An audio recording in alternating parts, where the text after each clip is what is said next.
지난주에 나누었던 말씀을 잠깐 복습을 해보고자 합니다. 3장 15절 17절 말씀에 크리스천 공동체 구성원들 간의 코이노니아에 관해서 말씀을 나누었습니다. 이 코이노니아에 관한 세 가지 원리가 있었죠. 첫 번째는 그리스도의 평강이 우리의 마음을 주장하게 하라. 그리고 두 번째는 말씀이 충만하여 서로 가르치며 권면하고 함께 찬양 찬송하라는 것이고, 세 번째는 하나님께 감사함으로 모든 말과 일을 예수님의 이름으로 하라고 권면하고 있습니다. 오늘 말씀은 이런 크리스찬 공동체의 가장 기본이 되는 가정에 대한 이야기입니다. 특별히 가정에서도 오늘은 가정의 근원이 되는 부부간의 코이노니아에 관한 말씀입니다. 오늘 본문 말씀은 교회 안에서 종종 이슈가 되고 있습니다. 18절에 있는 아내들아 남편에게 복종하라 라는 이 말씀이 간간히 이슈가 되고 있습니다. 그래서 남녀 평등에 어긋난다고 생각하는 분들이 계시기 때문이죠. 이 본문 말씀을 크게 두 가지로 접근을 하고 있습니다. 그 중에 하나가 에베소서 5장 32절 말씀을 근거로 해서 이 비밀이 크도다 나는 그리스도와 교회에 대하여 말하노라. 그래서 이 남편과 아내 관계, 아내가 남편에게 복종하라고 하는 것을 그리스도와 교회다. 그래서 교회가 그리스도에 복종하는 것을 비유로 말씀하신 것이다. 이렇게 해석을 하시는 분들이 있습니다. 오늘 에베소서 5장 32절 본문 말씀 보면 그게 맞는 이야기죠. 그러나 바로 다음 절인 5장 33절을 보면 그러나 너희도 각각 자기 아내 사랑하기를 자신같이 하고 아내도 자기 남편을 존경하라 라고 하는 이 말씀을 보면 단지 그리스도와 교회의 비유로만 우리가 해석하기에는 조금 어려움이 있어 보입니다. 그러다 보니까 아내가 남편에게 복종하라고 하는 오늘 본문 말씀을 또 다르게 해석하는 많은 그룹은 아내가 성령 충만하여져서 자기 자신을 자아를 내려놓으면 남편에게 복종할 수 있다라고 이렇게 설교를 하시는데 틀린 말씀은 아니죠. 맞는 말씀이죠. 성령 충만하면 자기 자신을 내려놓게 되고 그러면 남편에게 복종할 수 있다라고 이야기합니다. 그러나 이 해석 또한 여전히 남녀의 평등에 관한 얘기, 그 의미를 여전히 내포하고 있죠. 그러다 보니까 좀 개운하게 저희들이 확 와닿는 그런 해석은 되지 못하고 있는 것이 현실입니다. 그래서 오늘은 아내가 남편에게 복종하라, 남편은 아내를 사랑하라고 하는 이 말씀을 가지고 우리가 어떻게 과연 이해를 하여야 할까에 대해서 초점을 맞추어서 말씀을 나누고자 합니다. 먼저 부부가 왜 필요한가 는 것을 우선 말씀을 통해 한번 살펴보고자 합니다. 부부가 왜 필요하죠? 우리가 창세기 1장 28절에 보면 하나님께서는 이 세상을 창조하시고 그 마지막에 남자와 여자를 창조하신 후에 하신 명령이 기록되어 있습니다. 창세기 1장 28절에 보면 생육하고 번성하여 땅에 충만하라, 땅을 정복하라, 생물을 모든 피조물들을 다스리라고 명령하셨습니다. 하나님이 창조하신 사람이 번성하여 이 땅에 충만하여져서 땅을 정복하고 하나님이 창조하신 생물을 다스리라고 명령하신 것입니다. 왜 하나님께서는 이러한 명령을 하셨을까요? 하나님의 나라를 이 땅에서 이루기 위함이죠.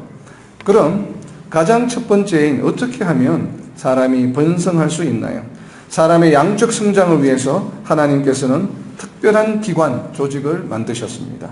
창조하신 후에 만드신 기관이 무엇입니까? 창세기 2장 24절에 보면 남자가 부모를 떠나 그의 아내와 합하여 둘이 한 몸을 이룰지로다. 바로 부부라고 하는 기관을 만드셨죠. 아담과 이브라고 하는 그 부부를 만드신 후에 인간들이 타락함으로 하나님 나라를 이루는 사역이 여의치 않게 되었습니다. 그래서 하나님께서는 특별히 또 다른 한 부부를 선택하셨습니다. 어떤 부부입니까? 아브라함이죠. 아브라함과 사라를 선택하셨습니다. 그런데 하나님께서 아브라함에게 너의 자손을 하늘의 별과 같이 바닷가의 모래와 같이 많이 주시겠다라고 약속하셨음에도 불구하고 아브라함과 사라는 그 언약의 말씀을 기다리지 못하고 그만 사라의 제안으로 하갈을 아내로 취함으로 하나님이 원하시던 참된 부부의 모습을 그만 깨어버리고 말았습니다. 때문에 하나님께서는 아브라함의 아들인 이삭을 통해서 진정한 부부의 참모습은 어떠한가를 창세기 24장을 통해서 설명하여 주고 계십니다. 창세기 24장은 67절로 창세기 전체 장 중에 가장 길게 기록된 장입니다. 바로 이삭과 리브가의 결혼 과정을 설명하고 있습니다. 아담과 이브에 의한 하나님 나라에 이어 이번에는 아브라함의 후손을 통해서 이 땅에서 하나님의 나라, 하나님 나라의 백성들을 키우고자 하신 것입니다. 이삭과 리브가의 결혼 과정을 살펴보면 어떻게 부부가 되어야 합니까? 창세기 24장 51절에 보면 여호와의 명령대로 배우자를 얻어야 합니다. 즉 기도의 응답을 통해 부부가 되어야 하는 것이죠. 그렇게 하나님께서는 이어지는 다음 부부를 통해서 바로 야곱과 네 아내를 통해서 하나님의 백성의 부흥을 위한 12명의 씨들을 준비하셨죠. 결국 부부라고 하는 것은 무엇입니까? 하나님 나라 부흥의 가장 근본적인 기관인 것입니다. 때문에 바울 사도는 골로새서 3장과 에베소서 5장 그리고 고린도전서 7장, 디도서 2장 그리고 베드로 사도는 베드로전서 3장에서 바로 이 부부에 관해서 권면하고 있는 것입니다. 하나님 나라 백성의 양적 성장을 위해서 부부가 필요한데 또 그 이외에 다른 한 이유를 바울 사도는 고린도전서 7장 2절에서 설명하고 있습니다. 음행을 피하기 위하여 남자마다 자기 아내를 두고 여자마다 자기 남편을 두라. 남자에게 아내를 두고 여자에게 남편을 두라고 하는 이유가 무엇이에요? 음행을 피하기 위함입니다. 우리의 경건한 생활을 위해서 부부가 반드시 존재해야 된다고 바울 사도는 권면하고 있습니다. 결론적으로 앞서 설명드린 것과 같이 이 부부라고 하는 기관은 무엇을 위해서 필요합니까? 우리의 경건한 생활을 위하여 아내와 남편을 두고 또 하나님 나라의 확장에 필수적인 기관인 것입니다. 다시 말씀드리면 경건한 생활을 통한 하나님 나라의 확장에 필수적인 기관이 바로 부부라고 하는 얘기죠. 이제 오늘 이슈가 되고 있는 본문 18절 말씀, 아내들아 남편에게 복종하라는 이 말씀을 살펴볼 텐데 왜 아내들은 남편에게 복종하여야 할까요?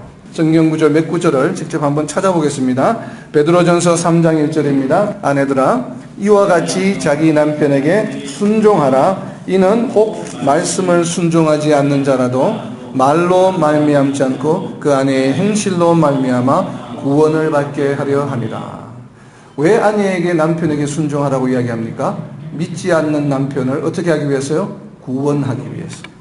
굉장히 중요한 사역입니다. 그렇죠? 믿지 않는 남편을 구원에 이르게 하기 위해서 아내에게 순종하라고 베드로 사도는 권면하고 있습니다. 이 정도면 아마 많은 아내들이 순종하려고 아마 결심할 거예요. 그죠? 그런데 이미 구원받은 남편을 둔 아내들은 여기 해당되지가 않죠. 그래서 베드로 사도는 이어서 3장 5절에 또 다른 이유를 설명하고 있습니다. 전에 하나님께 소망을 두었던 거룩한 부녀들도 이와 같이 자기 남편에게 순종함으로 자기를 단장하였나니 사라가 아브라함을 주라칭하여 순종한 것 같이 너희는 선을 행하고 아무 두려운 일에도 놀라지 아니하면 그의 딸이 된 것이니라. 과거에 있었던 아브라함의 아내 사라가 남편 아브라함을 주라칭하면서 순종하였던 것은 무엇 때문에 그래요? 그렇게 순종함으로 자기를 단장하였다라고 이야기합니다. 이 단장하였다고 하는 것은 이 5절의 영어 성경에 보면 beautiful, 그러니까 make themselves beautiful, 그러니까 아내를 아름답게 했다는 것인데 이 아내를 아름답게 했다는 것은 그러니까 하나님 보시기에 그 여인이 아름다워 보인다는 거죠. 몸을 치장해서 아름다운 것이 아니라 하나님 보시기에 그 아내가 어떻게 보인다고요? 아름답게 보인다고 하는 것이에요. 뭐 이 정도면 또 어느 정도 남편에게 순종할 의지를 가지는 아마 아내들이 있을 것입니다. 그러나 여전히 불평등에 대한 그 마음은 사라지지 않죠. 그래서 바울 사도는 또 다른 한 이유를 추가하고 있습니다. 디도서 2장 5절 신중하며 순전하며 집안일을 하며 선하며 자기 남편에게 복종하게 하라. 이는 하나님의 말씀이 비방을 받지 않게 하려 함이라. 아내가 남편에게 순종하고 복종해야 되는 이유는 뭐예요?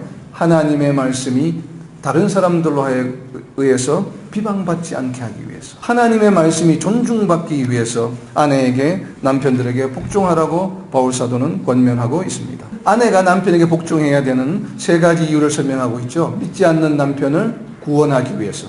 두 번째는 하나님 보시기에 아름다운 여인이 되기 위해서. 세 번째는 하나님의 말씀이 비방받게 하지 않기 위해서.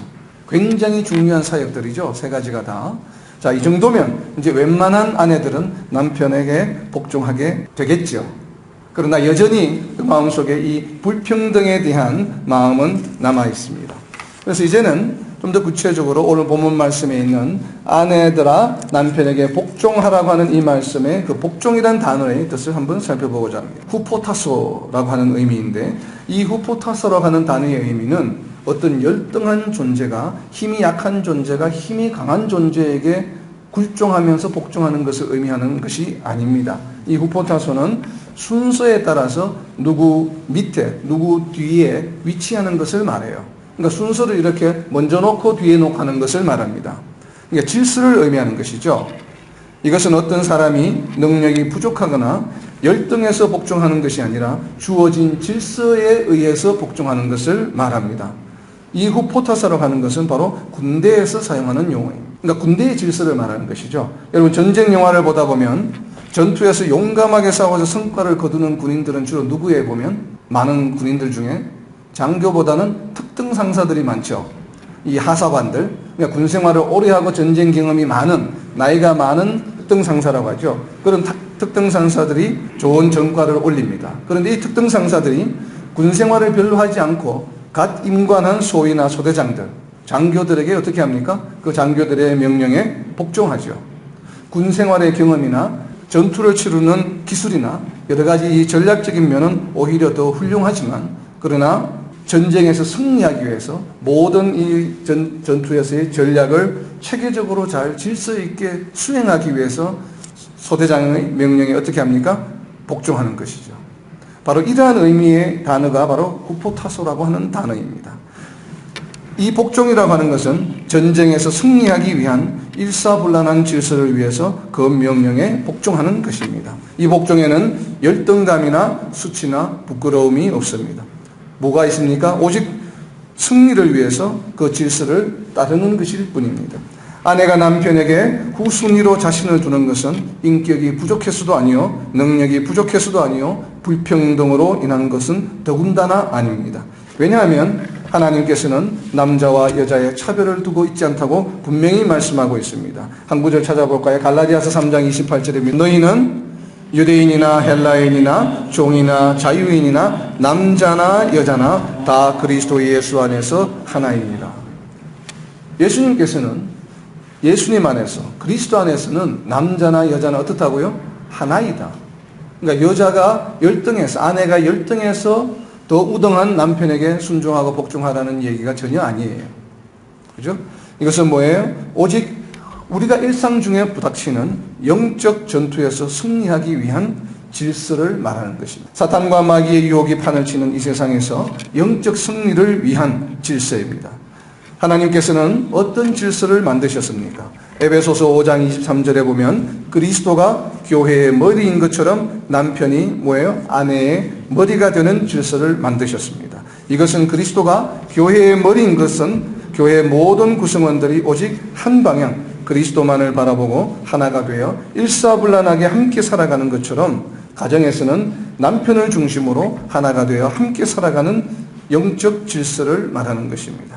그리고 또 창세기 3장 10절에 보면 남편은 아내를 다스리라 라고 명령하고 있습니다. 그렇다면 하나님께서는 왜 이렇게 아내를 머리로 하지 않으시고 남편에게 머리의 역할을 맡기셨을까요? 이러한 의문이 생기죠. 자, 영적 전투를 하기 위해서, 영적 전쟁에서 승리하기 위해서 한 사람은 머리가 되고 한 사람은 거기에 순종하는 질서를 만드신 것은 좋은데, 그러면 아내를 머리로 하고 남편들로 순종하라고 하지 왜 남편을 머리로 하고 아내를 순종하라고 이야기하였을까요? 디모데전서 2장 14절에 그 이유가 설명되어 있습니다. 아담이 속은 것이 아니고 여자가 속아 죄에 빠졌습니다.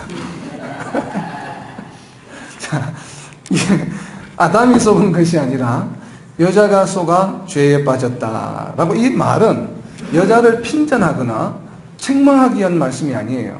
우리가 이 속성을 잘 이해를 해야 되는데, 왜 사탄이 그러면 아담과 이브라고 하는 두 존재가 있었는데 에덴 동산에서 왜 아담에게 접근을 하지 아니하고 이브에게 접근을 했을까요? 그래서 죄에 빠질 수밖에 없었는데 그건 사탄이 아주 영리하고 지혜롭죠.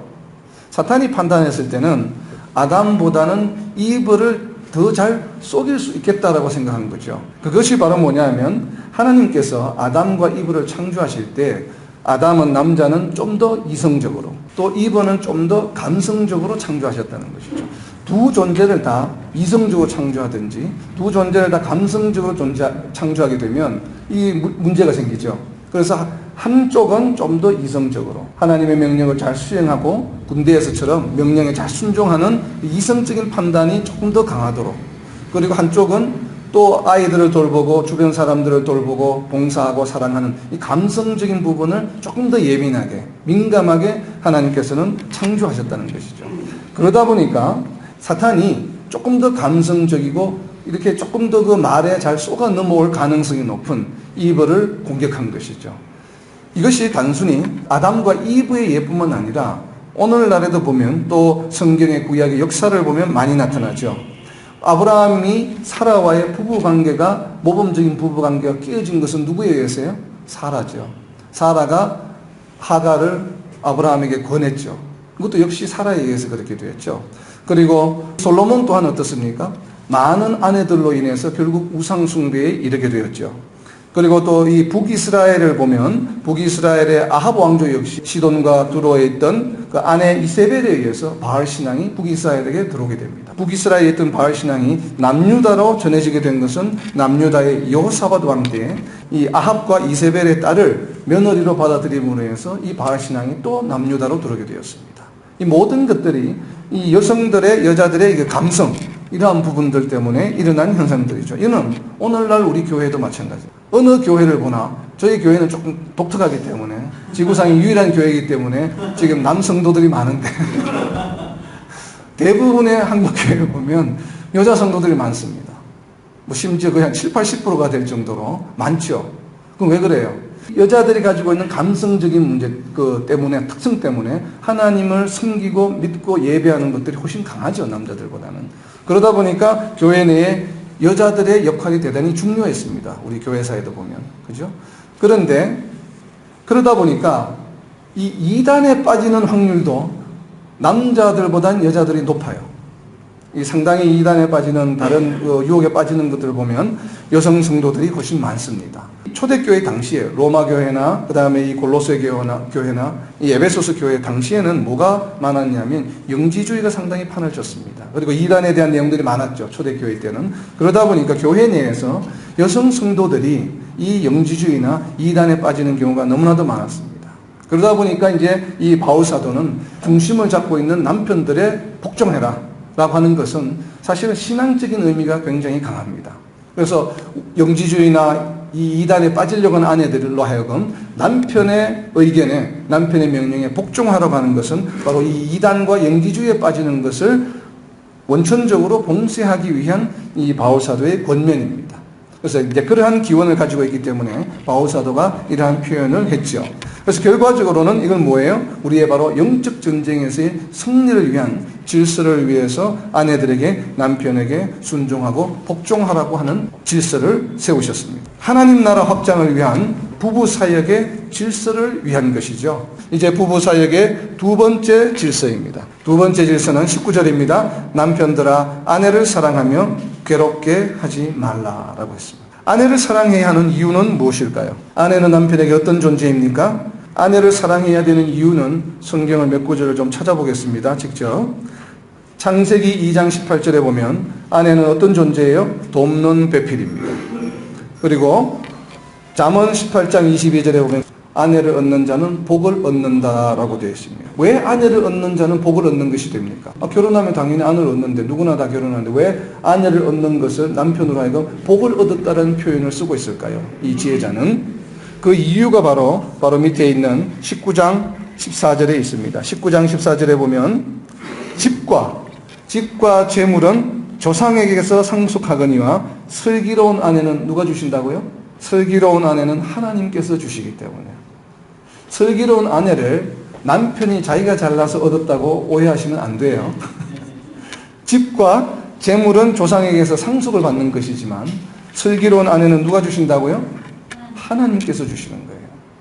그래서 지금 이제 남편들이 우리가 깨달아야 할 것은, 슬기로운 아내를 주신 것은 하나님께서 내게 주셨다라고 하는 것을 깨달아야 되겠죠. 그렇기 때문에 남편들이 아내를 사랑해야 한다고 하는 것입니다. 여기까지는 그래도 잘 이해가 되는데, 신약성경 베드로전서 3장 7절입니다. 남편들아 이와 같이 지식을 따라 너희 아내와 동거하고 그를 더 연약한 그릇이요 또 뭐예요? 생명의 은혜를 함께 이어받을 자로 알아 귀히 여기라. 아내가 어떤 존재라고요? 생명의 은혜를 함께 이어받을 자. 생명의 은혜가 뭡니까? 구원이에요. 구원. 그죠? 영생을 함께 이어받을 자가 바로 아내입니다. 그래서 아내를 사랑하라고 하는 것이죠. 그리고 이어서 베드로 사도는 이 말씀보다 더 강한 말씀을 합니다. 바로 이어서 3장 7절에 이어서 귀히 여기라 다음에 이는 뭐예요? 너희 기도가 막히지 아니하게 하려 함이라. 아내를 사랑해야 되는 이유가 뭐예요? 남편이 하는 기도가 응답받기 위해서 그렇습니다. 여기 남편들이 계시는데 기도하시다가 기도에 응답이 혹시 없고 막히면 즉시 자신을 점검해야 됩니다. 내가 지금 아내를 사랑하고 있지 않구나. 기도가 막혀요. 아내를 사랑하지 않으면. 아내를 사랑해야 되는 이유를 베드로 사도는 네 기도가 막히지 않기 위해. 혹시 기도가 자유되지 않고 기도가 막힌다고 느끼신다면 즉시 빨리 아내를 사랑해야 됩니다. 처음부터. 자, 이 얘기를 베드로 사도가 이야기하고 있죠. 그리고 바울 사도는 아내를 사랑하되 어떻게 사랑해야 되는지를 에베소서 5장 28절에서 하고 있습니다. 이와 같이 남편들도 자기 아내 사랑하기를 자기 자신과 같이 할지니 자기 아내를 사랑하는 자는 자기를 사랑하는 것이라. 우리 자신을 사랑하듯 아내를 사랑하라고 하고 있습니다. 이거는 어떤 사랑이에요? 성도 간의 사랑은 지난번에 살펴보았죠. 아가페적인 사랑이죠. 그래서 우리 자신을 사랑하듯 아내를 사랑하라고 하고 있습니다. 그리고 331페이지 데살로니가전서 4장 4절에는 아내를 어떻게 대하라고 하냐면 이제 갈수록 더 강도가 세워집니다. 각각 거룩함과 존귀함으로 자기 아내를 대할 줄 알고. 아내를 어떻게 대해야 된다고요? 거룩함과 존귀함으로 아내를 대하라고 이야기하고 있습니다. 자, 이쯤 되면 차라리 아내에게 복종하는 게 낫겠다는 생각이 들죠. 바꿨어. 이 역할을 바꾸는 게 오히려 더 낫겠다는 생각이 슬며시 듭니다. 근데 또 더 한 말씀이 전도서에 있습니다. 아내를 왜 사랑해야 되는지에 대해서 전도서의 지혜자가 이야기하고 있습니다. 이제 마지막 구절입니다. 내 헛된 평생의 모든 날, 곧 하나님이 해 아래에서 내게 주신 모든 헛된 날에 네가 사랑하는 아내와 함께 즐겁게 살지어다. 그것이 내가 평생의 해 아래에서 수고하고 얻은 내 몫이니라. 우리가 태어나서 하나님 앞에 가는 그날까지 일평생 어떠한 노력을 하고 어떠한 열심을 해도 그 얻어지는 모든 것들이 어떻다고요? 다 헛된 것인데 유일하게 헛되지 않은 것이 딱 하나 있습니다. 일생을 통해서. 여러분 아무리 돈을 많이 벌고 재벌 그룹의 회장님이 되고 아니면 대통령이 되는 권력을 가졌고 무엇을 가졌다 한들 이 전도서의 지혜자는 모든 것이 다 헛되다라고 이야기하고 있죠. 그런데 일생을 통해서 오직 유일하게 단 하나 헛되지 않은 것이 바로 뭐라고요? 사랑하는 아내와 함께 즐겁게 사는 것이라고 이야기하고 있습니다. 이것이 바로 네가 평생의 해 아래에서 수고하고 얻은 유일한 내 몫이니라. 이것이 남편이 아내를 사랑해야 되는 이유입니다. 말씀을 맺습니다. 부부는 하나님께서 만드신 하나님 나라의 가장 기본이 되는 기관입니다. 하나님 나라의 부흥을 위해서 하나님께서는 남편과 아내의 질서를 만드셔서 아내로 하여금 남편에게 복종하게 하고 남편은 생명의 은혜를 함께 나눌 아내를 거룩하고 귀히 여기며 자신을 사랑하듯 사랑하게 하시며 일평생을 통해 하나님 나라 확장에 수고한 대가로 사랑하는 아내와 즐겁게 살 수 있는 기회를 주셨습니다. 이 기회를 마음껏 누리며 이 땅에서 하나님 나라 확장에 계속 쓰임을 받는 부부 사역자가 되시기를 예수님의 이름으로 선포합니다. 아멘.